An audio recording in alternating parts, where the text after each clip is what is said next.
Hello there assassins, and welcome to a video where I will be answering your questions that you asked me on Facebook and on Twitter. Ahmed is asking, does the loading screen turn to the game immediately without giving you the chance to read the hints shown during the loading? My answer is it's yes and no. Yes, it does turn to the game immediately, but it does give you the chance to read the hints. Although the loading times may vary according to what you're playing on, but I expect it to be pretty quick. Daryl is asking about the size of the map and roughly how long to complete the game.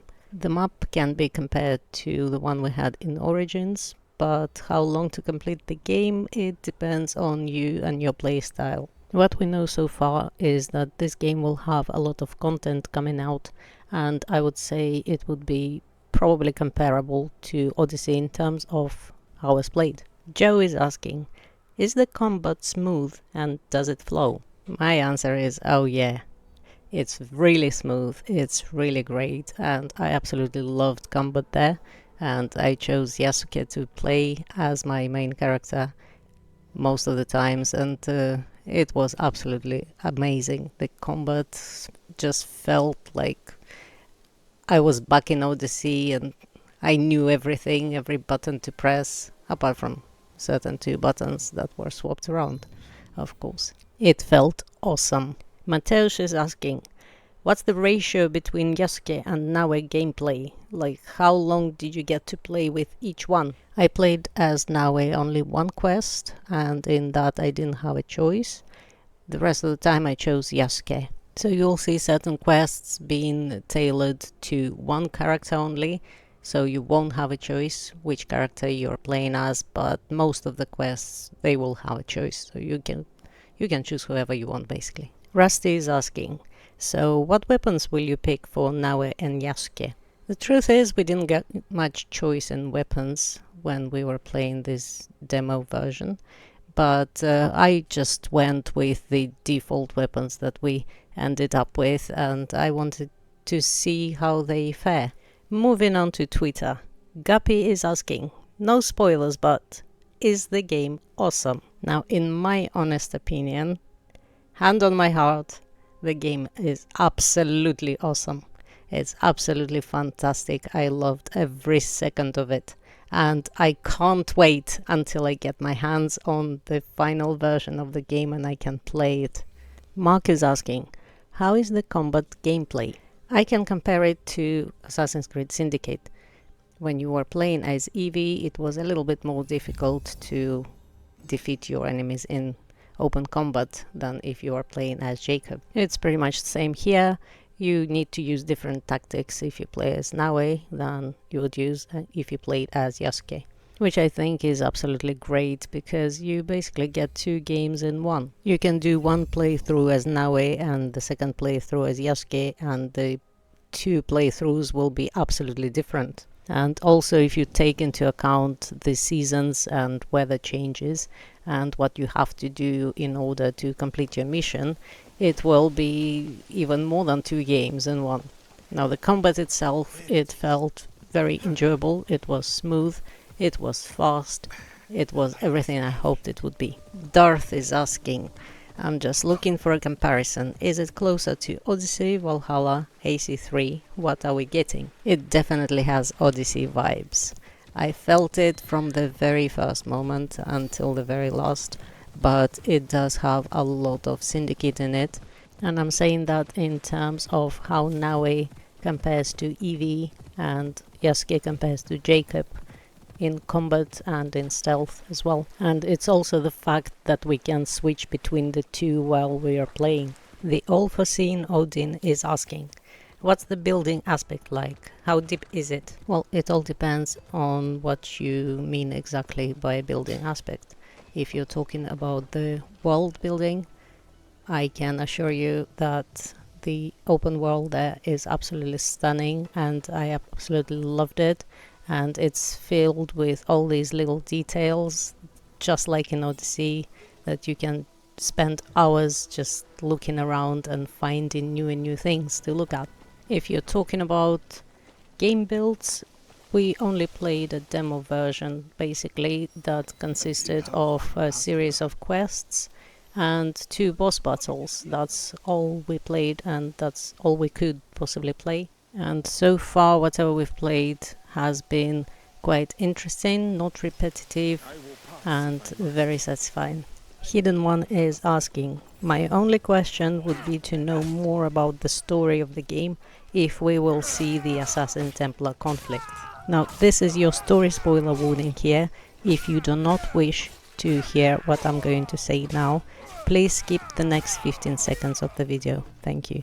We only got to see how Naue gets her hidden blade, and we got to see an assassin cave that contains a box with unknown contents, but by the looks of it, we're going to see some Templars for sure.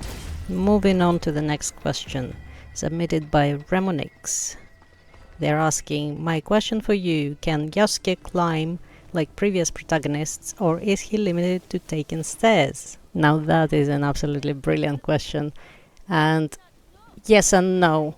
Yasuke can climb, not like previous protagonists, I'm afraid.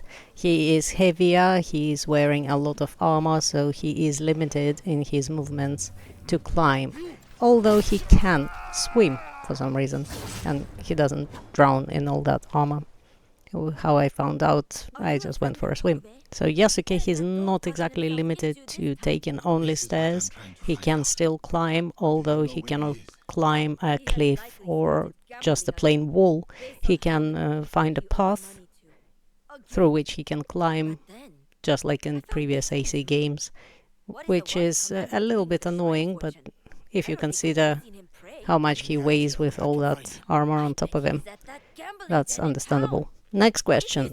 Jack is asking, please tell me if there's no more optional objectives on missions, because I don't like that in AC games. Also, how's the performance if you played it on PS5? But in this case, I had to use my computer to connect to one of the computers in Ubisoft Studio to play remotely. So to start with the second part of your question, no, I didn't play it on PS5 unfortunately, although I did pre-order my game for PS5. Now on to our favorite optional objectives. No, I have not noticed, thank goodness, none of those, because I am so notoriously bad at noticing them when they pop up at the beginning of the quest and then they disappear, and then you don't know what you're doing, and then when you finish the quest it says, oh, it hasn't been completed 100%, and you have to start it over. So I really hated those, and I do understand how you feel completely. Next question is from I Am the Knight, and they're asking, is the meta-narrative any good? They somehow magically had something good going in the modern day of AC Valhalla. And yes, you're absolutely right. Last we heard of the modern day story was in AC Valhalla, and it was pretty good.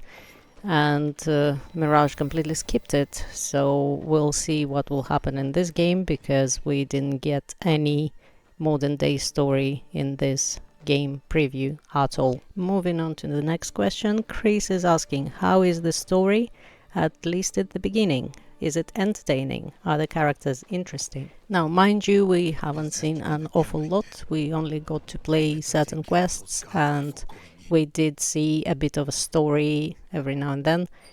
But to answer the rest of your questions, from what we've seen, obviously, the answer would be yes and yes. Yes, the story was entertaining, and yes, the characters were absolutely amazing. They were really, really interesting, and I'm looking forward to finding out about them a lot more. Next question. Reynaldo is asking, is the game overall more similar to Odyssey or Valhalla in terms of map exploration, side questing, skill tree design, and how important gear is? Judging by your reaction, my reaction, I'm hoping the devs made the right choice. They absolutely did. I played as Yasuke for most of my playthrough, and I enjoyed every single minute of it. The game overall, it is more similar to Odyssey, that's for sure, and the map exploration, side quests, skill tree. We didn't get to see an awful lot of it, but from what we've seen, it is something between Odyssey and Mirage, I would say. And the next question is from Ronaldo as well. He is asking, is there something similar to the database like Mirage and the older AC games? Any hint of a possible discovery tour? And he says that he loves learning about the places and history in AC games, so he hopes there's a lot to chew on, which I absolutely agree. Now, from what we've played, we obviously didn't get any hints on any discovery tours or anything like that, but from what I heard, they were planning on a discovery tour. Should be released later on with one of the future updates. I am hoping, because it's always interesting and it's very educational as well, and I do know for a fact that many teachers across the world, they're using Assassin's Creed Discovery Tours to show their students history and the architecture and the people and everything else. This is turning out to be a very long video, so let's cut and go to part 2. Don't forget to like and subscribe. Thank you for watching, guys. I'll see you next time. Bye bye for now.